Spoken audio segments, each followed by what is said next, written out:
How to balance Osmo Mobile 3.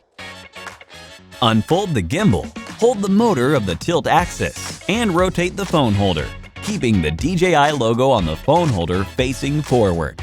Attach your phone, ensuring that the camera is on the left. The phone may fall to one side if it is unbalanced. Continue adjusting the phone's position until it is balanced. Rotate the phone 90 degrees and may fall to one side if it is still unbalanced. Slightly adjust its position to the left or right until the roll axis is balanced. If the mobile phone remains level when released at different angles, Osmo Mobile 3 is balanced. Thanks for watching!